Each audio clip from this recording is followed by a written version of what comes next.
incorrectly on purpose. It's a fun game, isn't it? I don't enjoy it, no. All right, I'm going to clear my throat. Excuse me while I clear my throat. Remember that? No, I don't. Oh, no, that's right. You would not. You are much younger than I am. Okay. Hey. I don't know what you're talking about. You ready? I don't live inside your head. You don't know that song? I don't know what you're talking about. Excuse me when I clear my throat. That's how While it I went. clear my throat? Yeah. I don't know what you're talking about. Okay, that's good. A song by who? I don't. That was their hit. It was in the 90s when rappers still had a lot of hits, and so I couldn't begin to tell you. A rap song? Yeah, MTV still mattered. You ready? Here we go. 1, 2, 3, 4, 5, 6.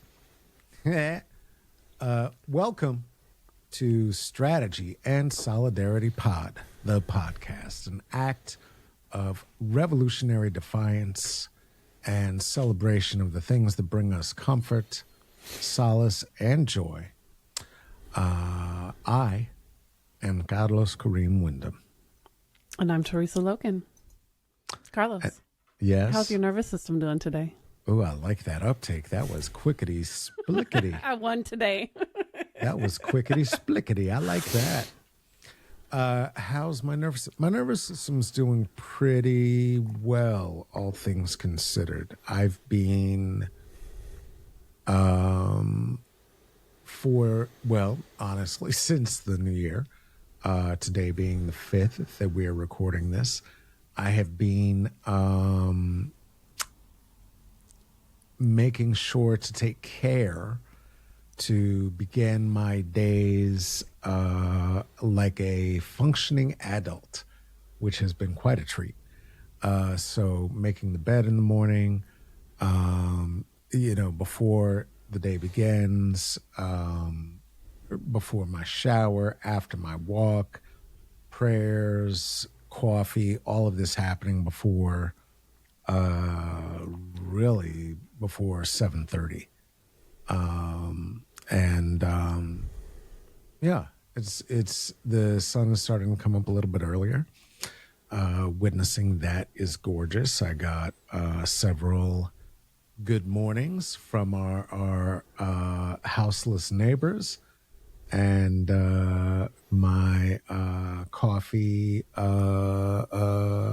barista was familiar with me and was grabbing the cup before I asked for the drink. So it was very cute. It was all very cute. When you say good mornings, when you say good mornings from houseless neighbors, are you being sincere, facetious? What do you mean? Yeah, no, that's just what my voice sounds like. I'm being entirely sincere. Like they just say good morning. It wasn't like something wild happened. Oh, okay. No. No, I would tell you if something wild happened. That would be, then my nervous system would be whatever it would be. But no, it was lovely. It was lovely. Just, hey, morning. Hey, nice. Morning. Yeah. I walked around the smokers and the ones with dogs but those are just two fragrances that are not my joie de vivre. How's your nervous system though, my friend Theresa? My nervous system is good. It's a lot better today than it was a couple days ago. Okay. I was into the Happy New Year and really trying to ride that wave of like new hope for new things in the new year, even as humanly manufactured as that date is. I still will take every opportunity I can to remember every day as the sun rises, it's a new day. We get to create what's ours to create. And the new year, so that's right. And then waking up on January 3rd to like, oh, we just bombed Venezuela and kidnapped their president. Bomb, was a little rough. That was bomb. A little bit of a nervous system bomb. I don't know. That one was a little bit rough. I think for about the next 24 hours, I woke up the next day just like, fuck. I don't want to live through a world war. I don't want whatever this is. I don't want any part of it. And then just working through, neither did most of the people living through the previous ones. Neither did any of the other countries where the U.S. interfered and deposed their president or had them assassinated or engineered their downfall. Sure, all the et cetera, banana et cetera. republics that we created and then created a Throughout store the named entire after that. hemisphere.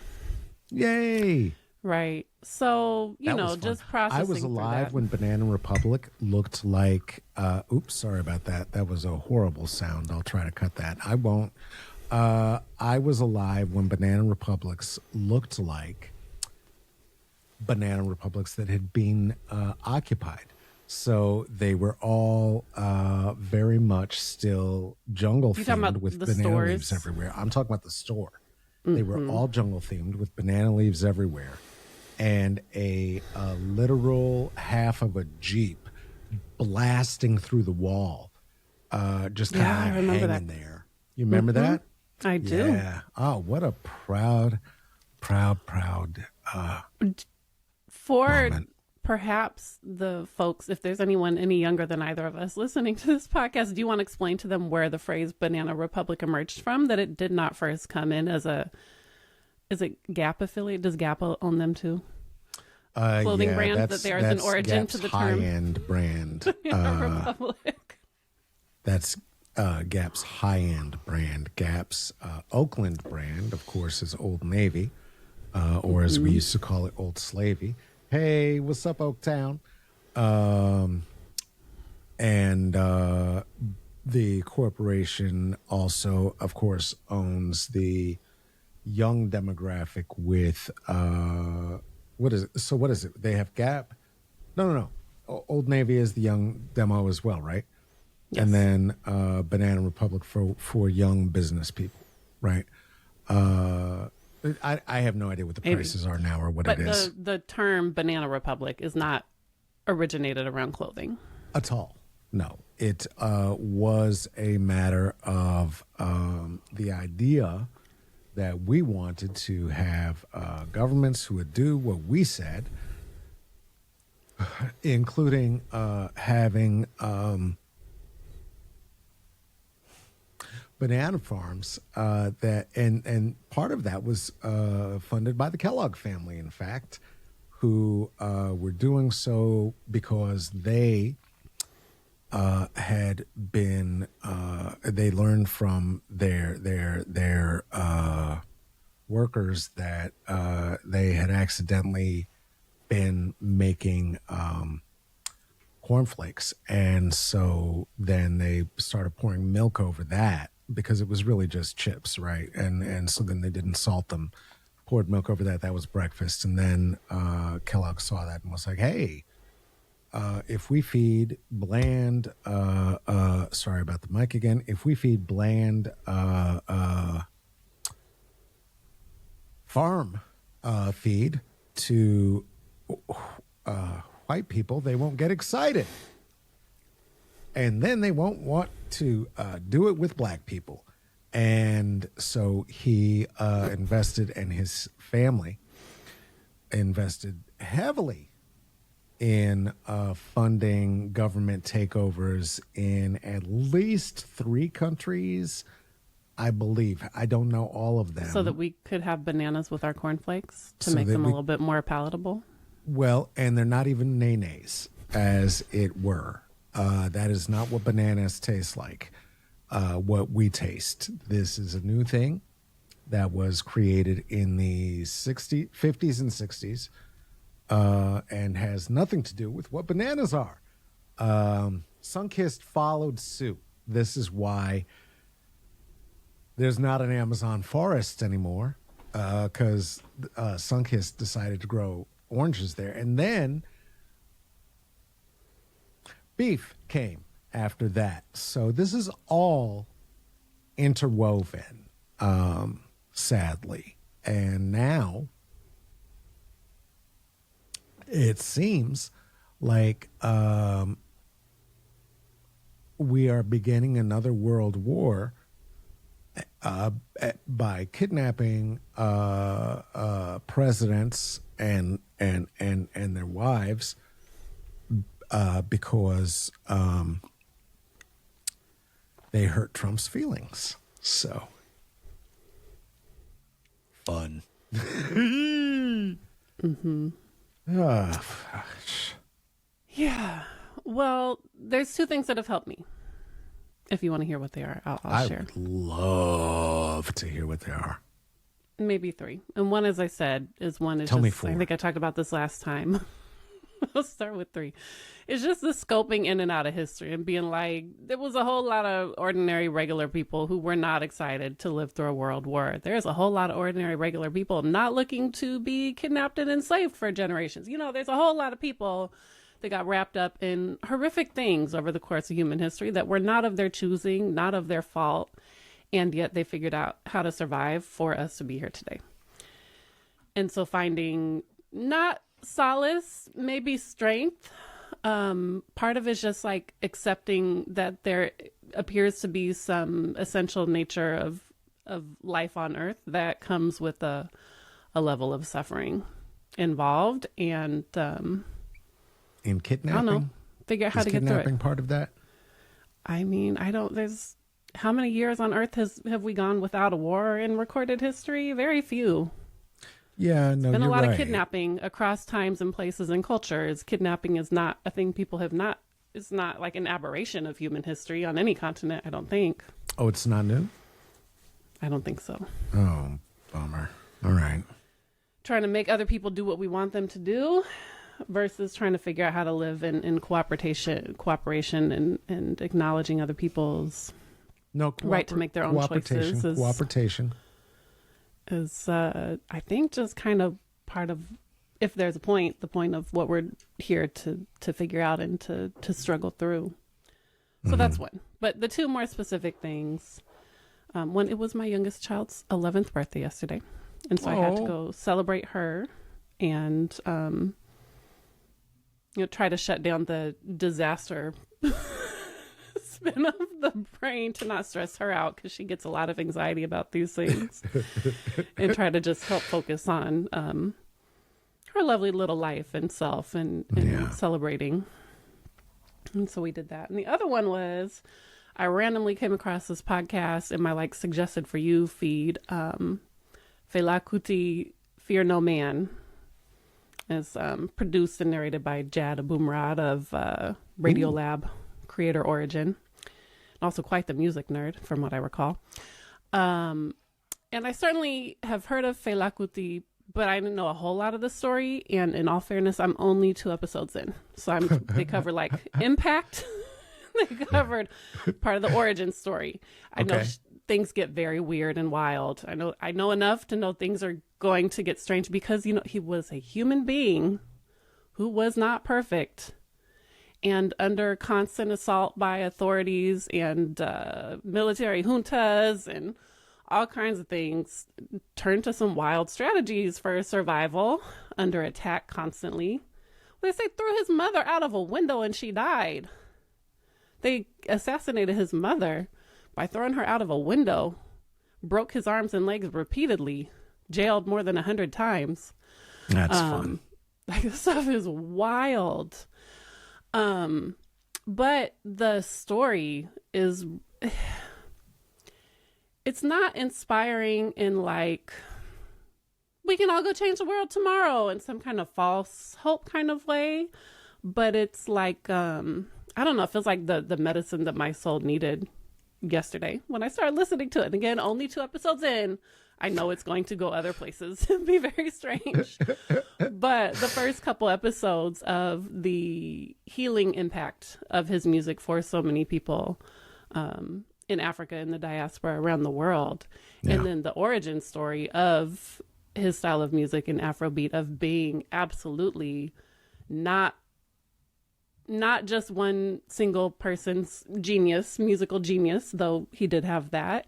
Not just the product of one cultural influence, but that it really was a creation of all these diasporic influences that came together in him in a particular moment to step into that role and to offer not just a new musical genre to the world, but a whole different understanding of, I think, and I say this lightly as a white person, right?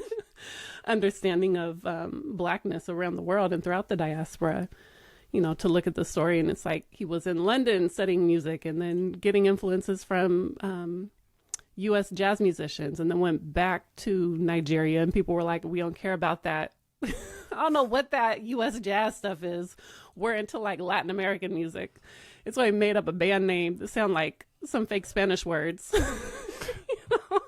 And so just looking at and how much what they're calling Latin American, I'm like probably Caribbean and mostly like Cuban music, was also African music as it had survived down and been influenced by the mixture with European indigenous traditions.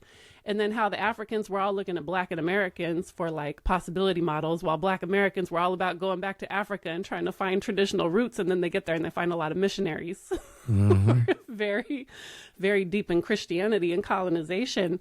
And this like beautiful interplay of all these different diasporic influences that he's traveling through, like physically through the world and also through his music, to be able to become this person that people consider the father of Afrobeat, of this entire genre, in a place of really consciousness raising throughout the diaspora and through colonized Africa in particular.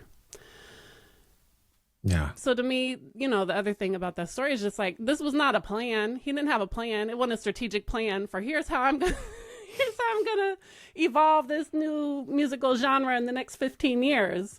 He was like a musician struggling and went through all kind of different phases of evolution, of trying this and that didn't work and trying this and that didn't really work and they weren't really into it, until it finally eventually locked in. And how many times he was at the point of like giving up or being completely broke or going to be the musician for the Jungle Ride at Disneyland, but didn't get the contract because he said his music wasn't African enough. Sure. Yeah, no, that makes sense. Right. So like, Got to get a white guy who really understands Africa. Really need a white person who will give us the stereotype that other white people want about Africa. Oonga boonga, oonga boonga. But that thing of like, we never know what's coming next. We don't need to know in this moment. And that's part of where I was spinning. I was like, I don't know what to go do. I know a lot of us sit around talking here on this podcast or on the internet about what we think other people should do or who's right or who's wrong. But it's like, but what am I actually going to go do today or tomorrow? Right. And like, I don't know. I've seen the people out in the streets of the protests on random corners all over the city, and I appreciate them being there. And I am not going to probably be one of them in the coming days. Because it just doesn't feel like I have been when I was like 20 years old, right? And I did not see that much was accomplished through that. But I think it matters that people are out in the streets who have the time and energy to be that person, because we all have different roles that we can play. And what I think is important is that we don't have to know today what the thing is to do, because there's not a thing to do tomorrow that's going to fix any of this, right? But to be ready and to sacrifice our fear and anxiety, and to be ready that when that moment comes, I'm going to be willing to step into it. When the time arrives, I'll be willing to like go do what's mine to do, instead of feeling like I have to figure it out in my mind today, to trust that when the time arrives, I'm going to be ready to step into what is mine to do. And I don't have to know today what that's going to be tomorrow, because things are just too uncertain. And it's not about strategically planning everything all the time. It also, there's times for that, but it also is just like allowing life to carry you to what is yours. Yeah. I do think there's a moment for that. I don't like it, but that is not the objective of sitting with one's feelings or with new information, is to like that experience, right? That would be weird. It is. What do you mean? It's new to What's new? Sit in it and not try to fix it, solve it, go run off to do something, to just, all right, first and foremost, collect your breath, find out what the hell is happening. I'm sure it's awful. That's not even a question. So that's not, we can skip that part. I will have to metabolize that and then, do some more breath work to clear that out and deal with all of it. And,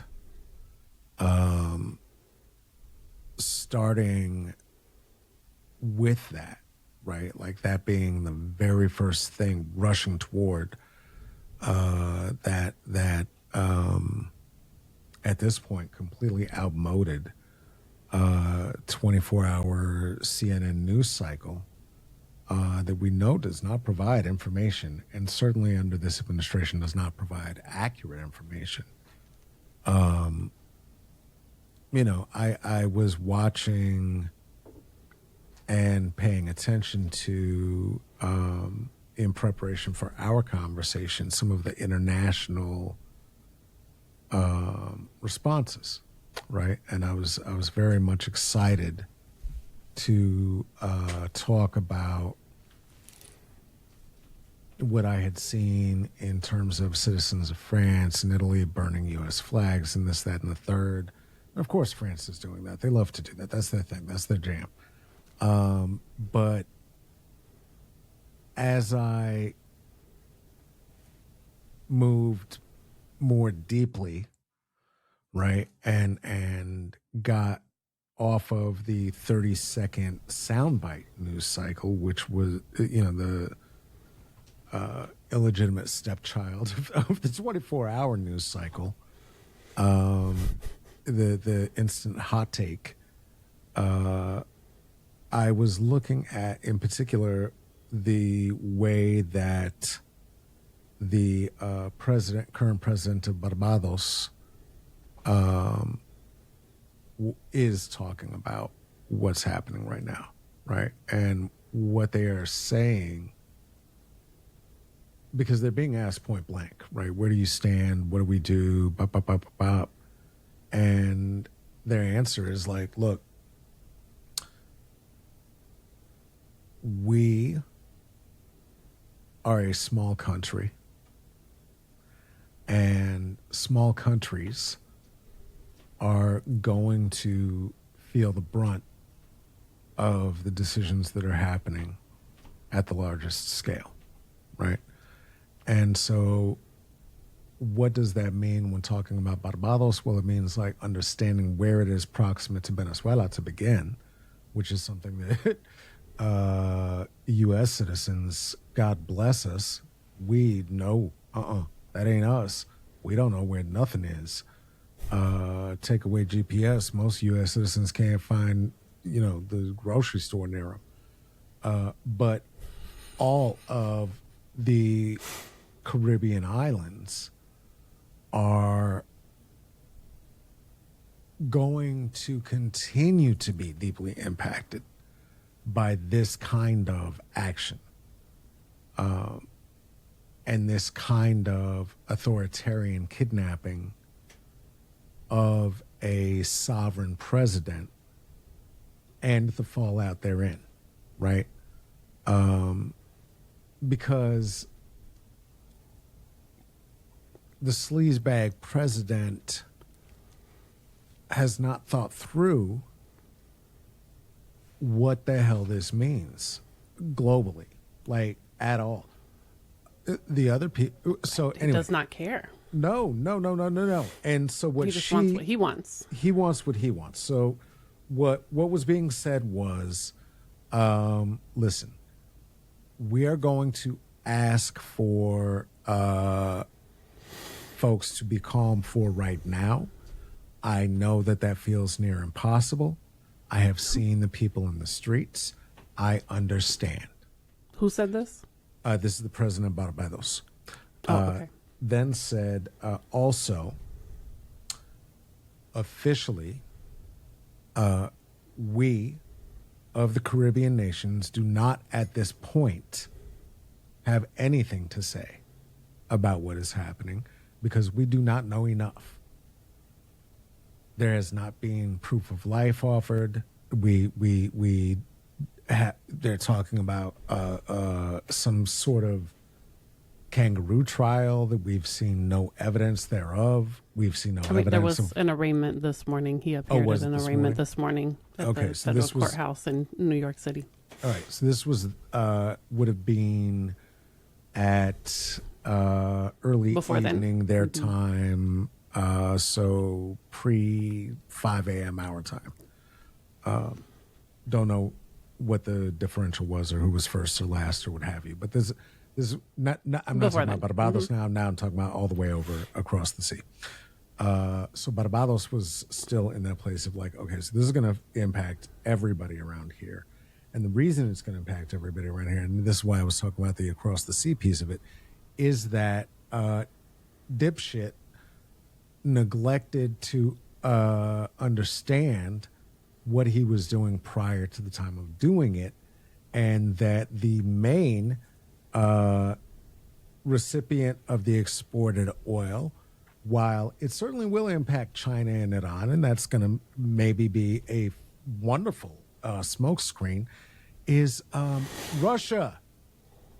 Your boss, dummy. You just gaffed your boss's oil, idiot. What are you doing? He's pissed. Putin is pissed. Putin is pissed. I mean, it also seems like, and again, he's probably not the one coming up with these plans himself, but whoever is just following the playbook from when they deposed Noriega. Oh, they are, yeah. And they tried to frame this as something like Noriega, but this is nothing like that, because the deposition of Noriega had everything to do with a lot of international treaties that were actually in violation. This is just made up bullshit about saying that this dude is the head of the narco state, which is insane.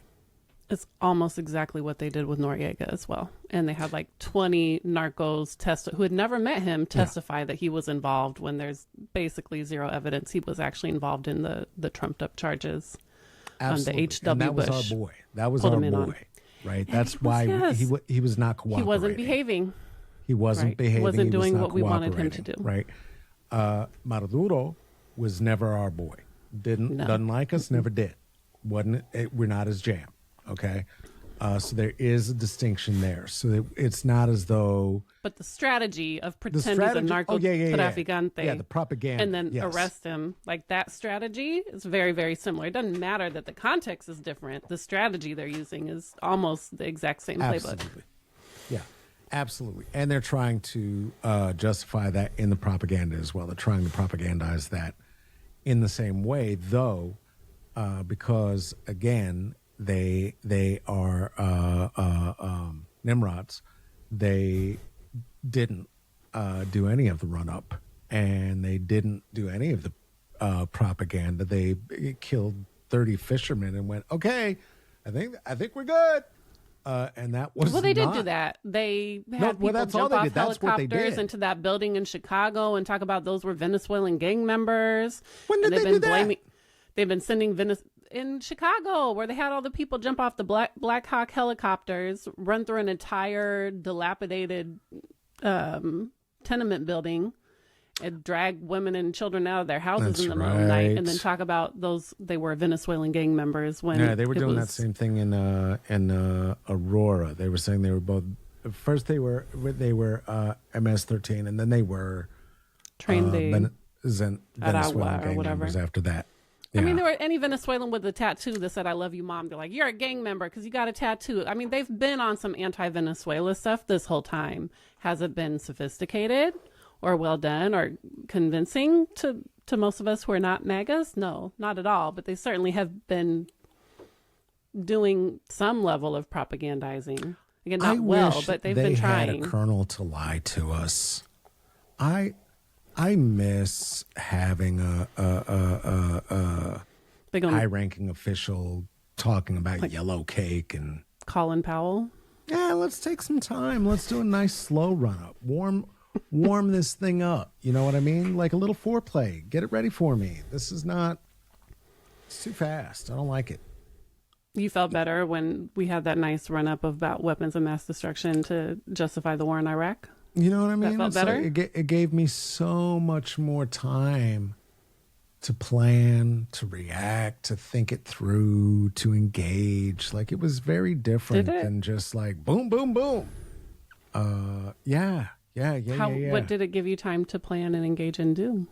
Well, not things that I'd share necessarily on a podcast, but things that were good to do for me at that time. Okay. In terms of ensuring that I could both Did they be save safe and lives in resist. Iraq? It saved a lot of potential interaction that may have been uncomfortable or unwelcome from certain people with me and other people, and that was good because Okay. we were That's acting locally. good for you. I don't Yeah, really know what that means, but I won't ask any more questions. yeah. No, I I will was young. say about the run up to the war in Iraq is that it all blurs together in my mind. I remember the day that the U.S. invaded Iraq the first time in 91, 92, 92. January I 20. remember the date. I To be remember where I exact. was. It was January 20. 1992.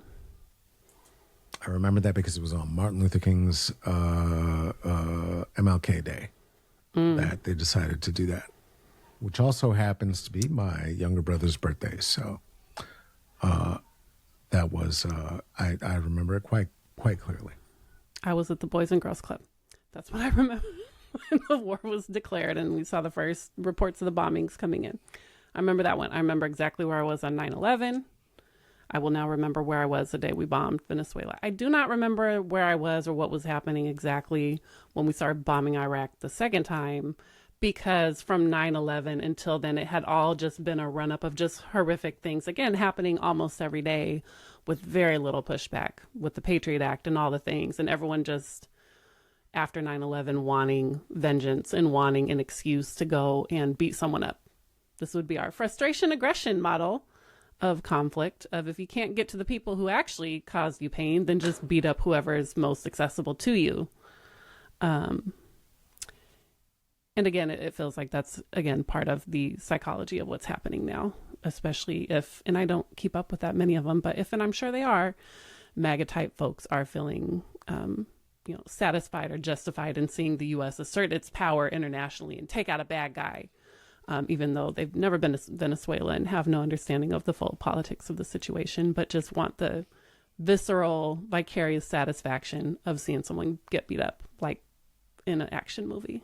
Yeah, yeah, and it's all on some nonsense. I mean, the idea is not even in terms of the propaganda being put forward that somehow Venezuela has the ability to be doing any level of creation of drugs or narco trafficking itself.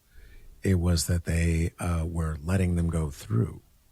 And letting is a bold statement, but that's where they are at. And they're saying From that Colombia into Panama, is that what we're talking about? they're not saying all of that because that would be specificity that would require a sophisticated lie. The drugs, I don't know what drugs, the drugs. Are fentanyls coming all the way from Venezuela, I think is what they're trying to convince us is true. Not from American pharmaceuticals who are producing it right here and getting very wealthy, killing Americans as they have continued to do. That's not it. So that is part of what they're saying. But again, the president of Barbados was just like, okay, look, here's what's up. There's a UN charter, okay, that and again, so calm. I could not be this calm. Okay, hold on. There was a UN charter that may have been violated. And that needs to be looked at, and the proper forum for that. That's some politicking right there. Oh, it was so good. It was so good. Wait, watch. And the proper forum for that is, of course, the UN. Now, I will say this again. I'm paraphrasing.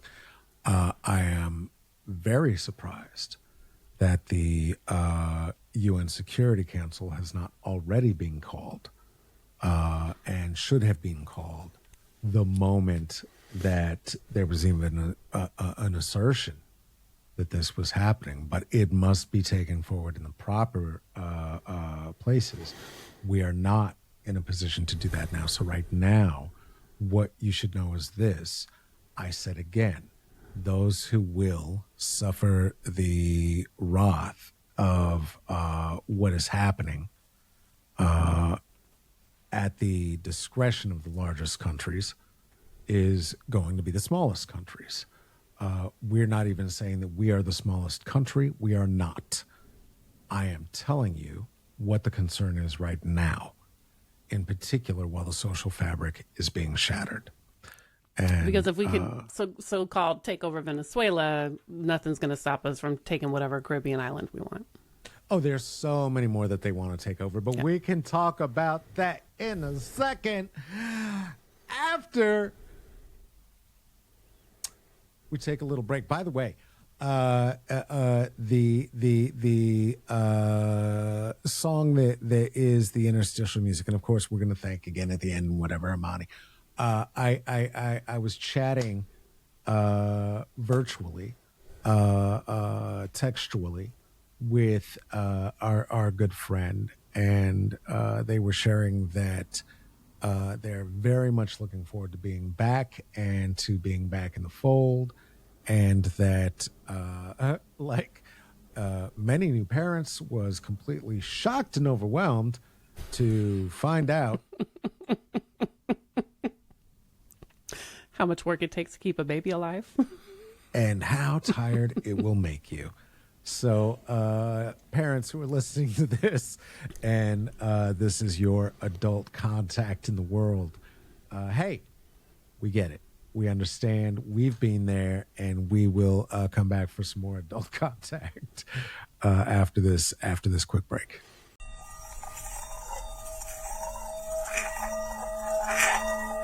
Bay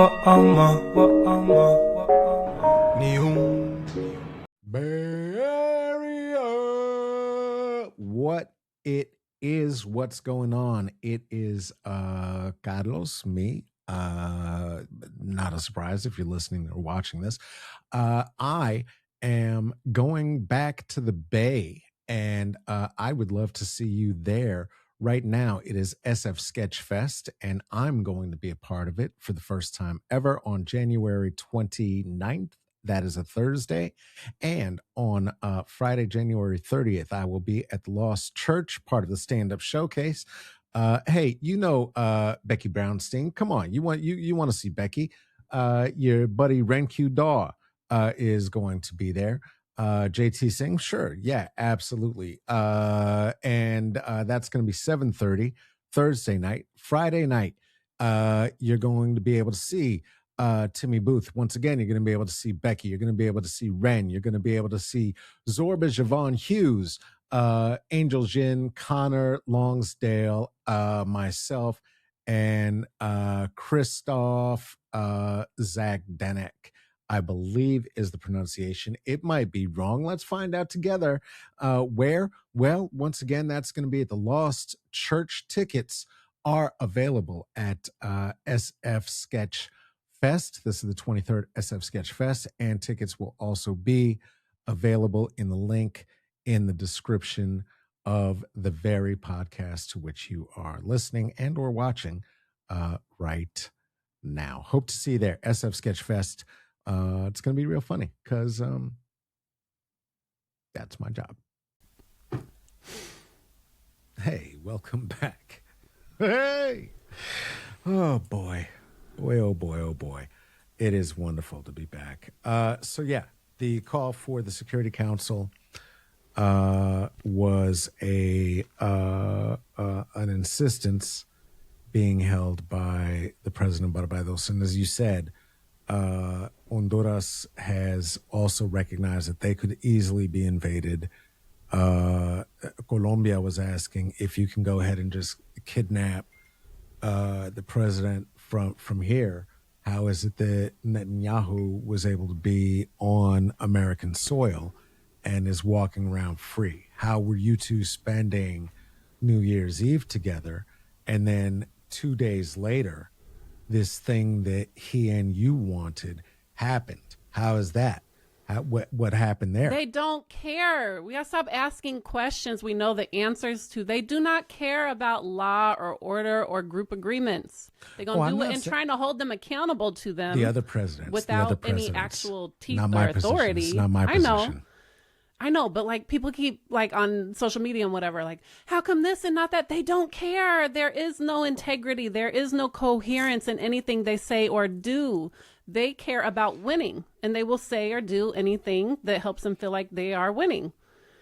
And so, like, asking questions about, well, how come they're contradicting themselves? They don't care about contradicting themselves. They care about getting what they want. And so we got to stop asking these questions as if they actually care about internal moral coherency, as those of us who have some kind of attachment to having values and actions and words in the world that are coherent and in alignment do, because that is not how they're operating.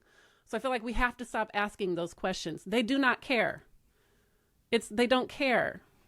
And, you know, we can make those points to ourselves, but what's the point of continuing to ask, well, how come not this and not that? They don't care. We're not holding them accountable to any rules because they don't care about the rules.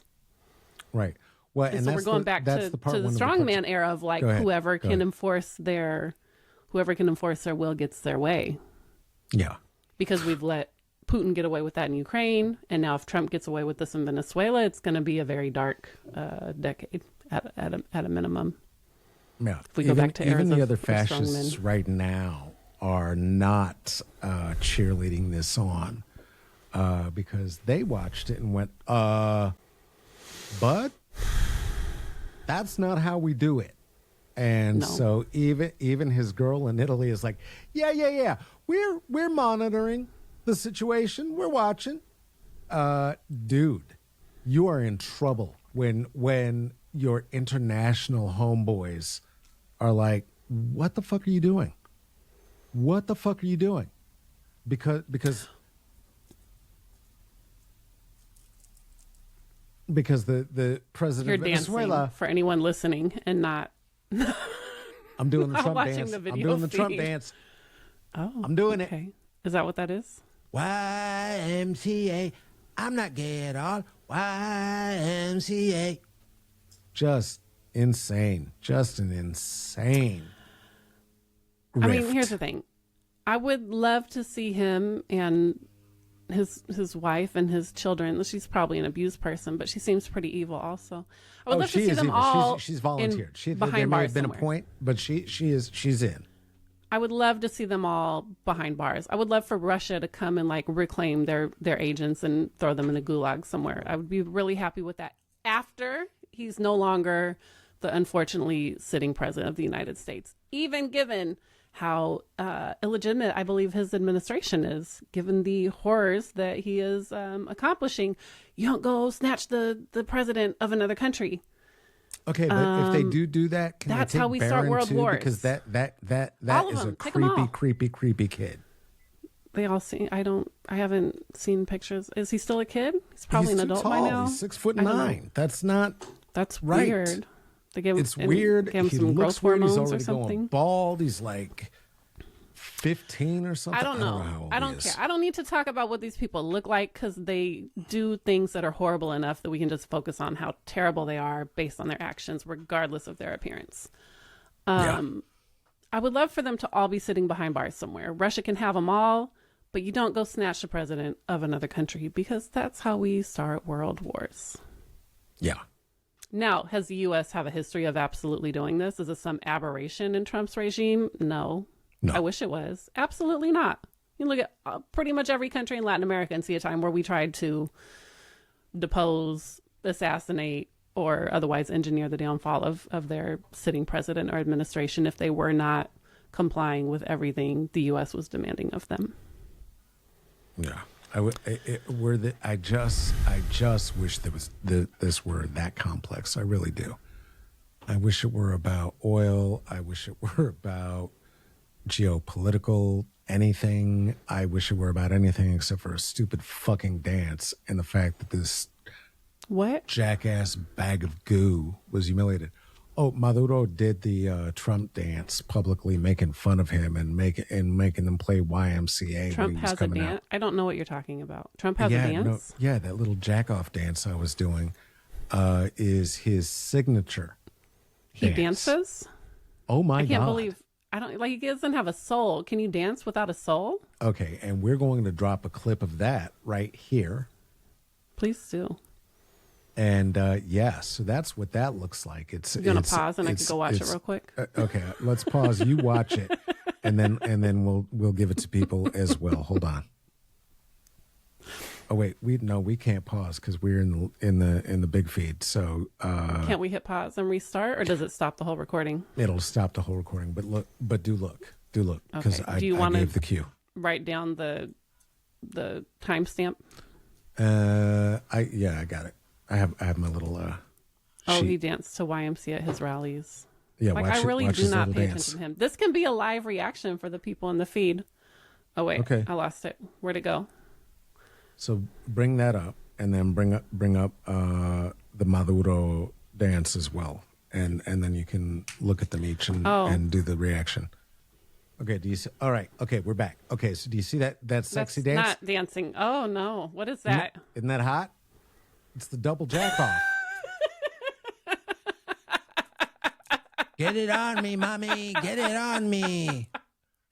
Boy, could you believe that this is the guy who sucked off Bubba? Hard to believe looking at that.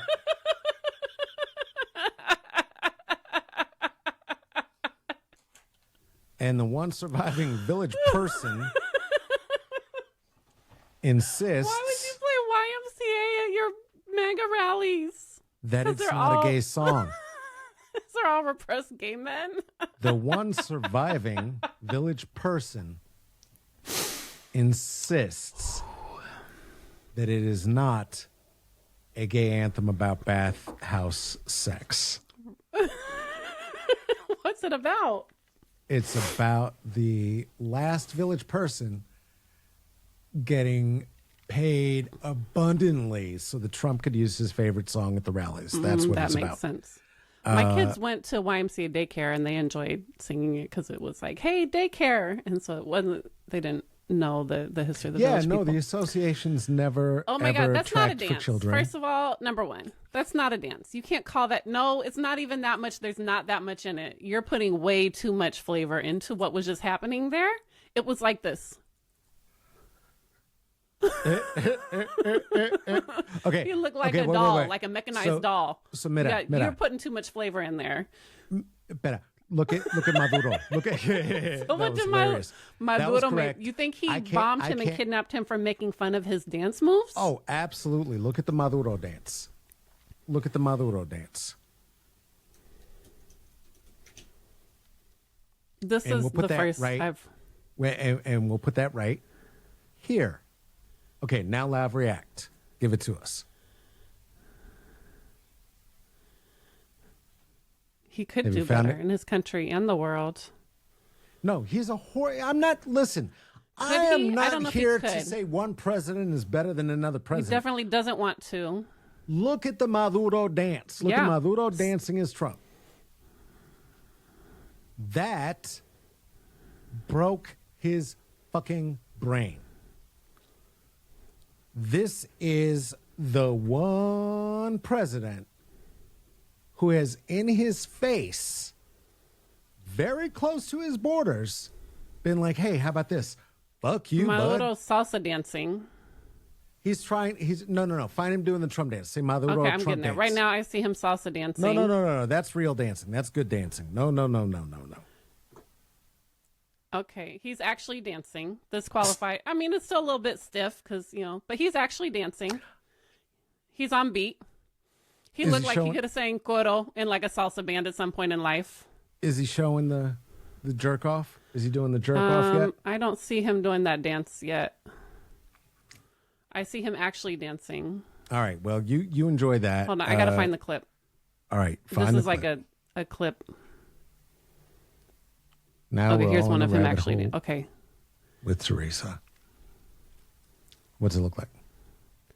I still just see him like salsa dancing. Oh my God. I'll Is this find him it for making you. fun of Trump? Find Maduro Max Trump dance. Do you have a link for this? You're the I'm only looking for person it right I've. now. His moves convinced some on Trump's team the Venezuelan leader was mocking them, reported the Oh, New he York definitely Times. was. He kind of just looked like he dancing. No. Hold He on. kept doing it. This, He kept doing it. Here's. Well, Can you share his screen?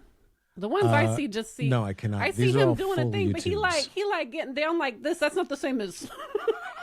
It's not going to be the same. I can't do it either. You're white. You Just were like able to dancing actually like he do with it. I a can't do that. Hip hop head or something. Okay, so you're reacting. Trump had a very different reaction because he'd seen Maduro dance in the past, and seeing him do that jack off thing on any level, he was it like, doesn't look "Wait a anything minute, like it. dude. Show me a link. Show me a link. You're killing me. You're killing us. Hold on. No, they're gonna There it enjoy is. this. There it You is can cut right it out of there. the There it podcast is when you right edit there. it. I'm gonna. Here we go. Screen share it. No, Screen I'm not share it gonna, for I'm not, everyone. No. I can't. Yeah. That's not. I cannot. I don't have Why? screen share on this. It's We're on the not bottom. on. Oh my God. Here. Oh, okay. All right. Mind my settings. Don't have it set to share Riverside. Whatever. I'm whatever. trying not to lose my mind. Why would you lose your mind? I don't know. Because you're not getting everything you want the way you want it. I got impatient because we all have to wait. Where did you send the thing? It's in your texts, but I sent it to my dad on accident, so that's perfect.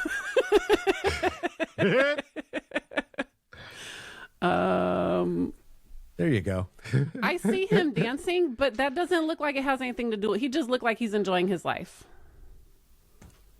Well, you should I feel keep like up this with the might news. be like an internet conspiracy.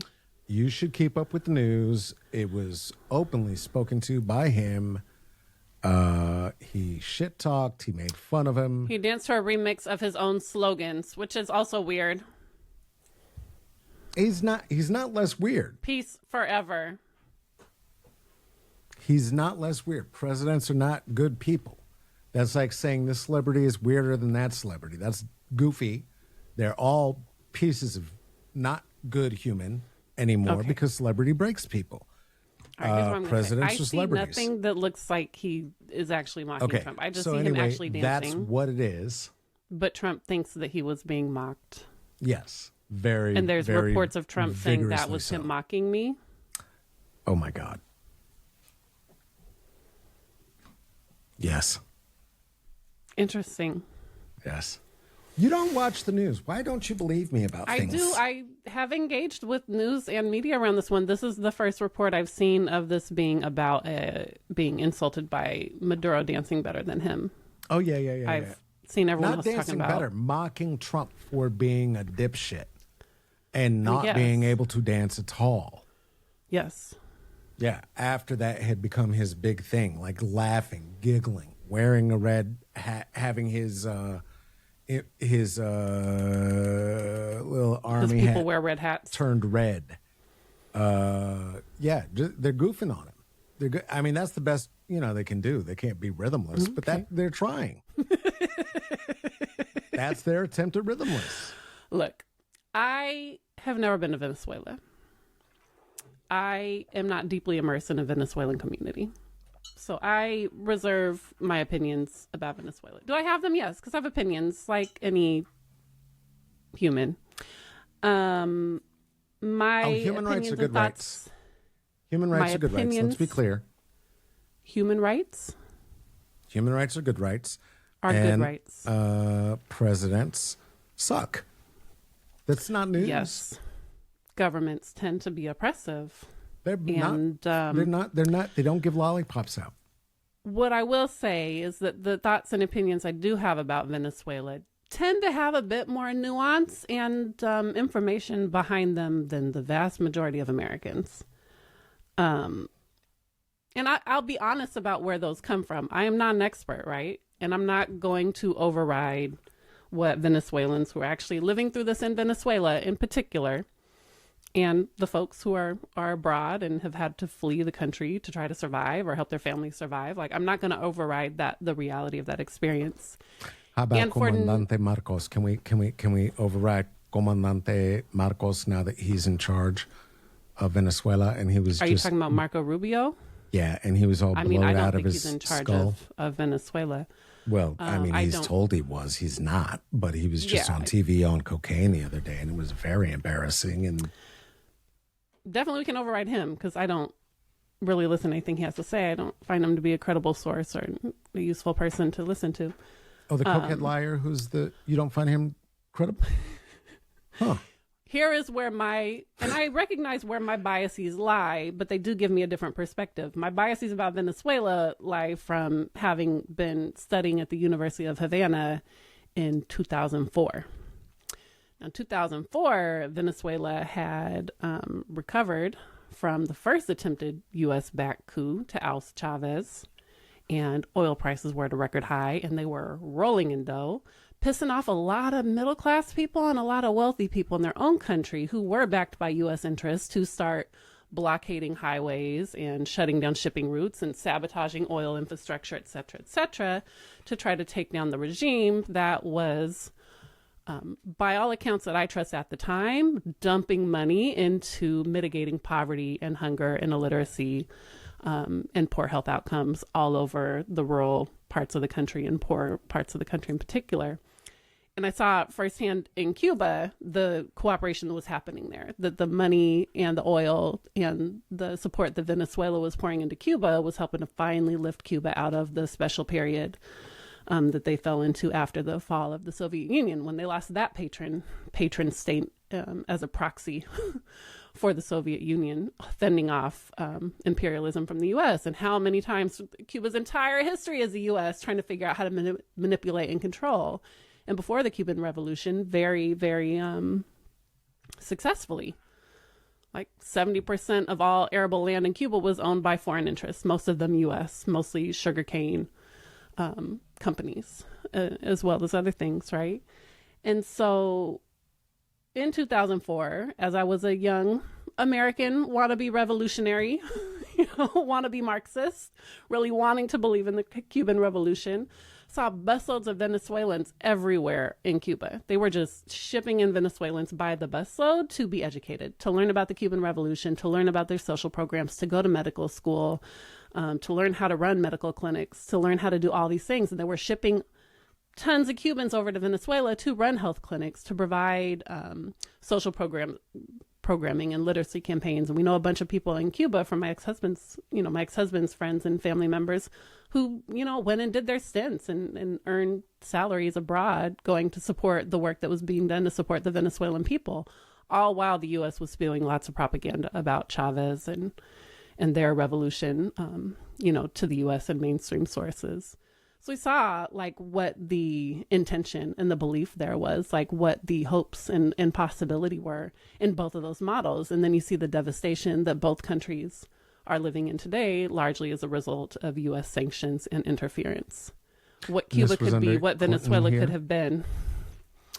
2004, we were in the W. Bush eras. They had pictures of him with Hitler mustaches and swastikas all over Cuba at the time, as reports of Abu Ghraib torture were coming out, and they were holding lots of supposed military combatants at Guantanamo out of the Iraq and Afghanistan wars.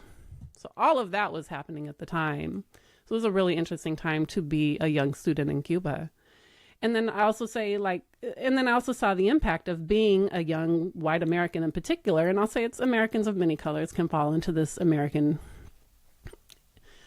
arrogance trap as well, of wanting to really be in Cuba and wanting to believe in the Cuban Revolution and then seeing the reality, that my family over there, my ex-husband's family, is living through. But I certainly still claim all of that family as my family because they're my children's family.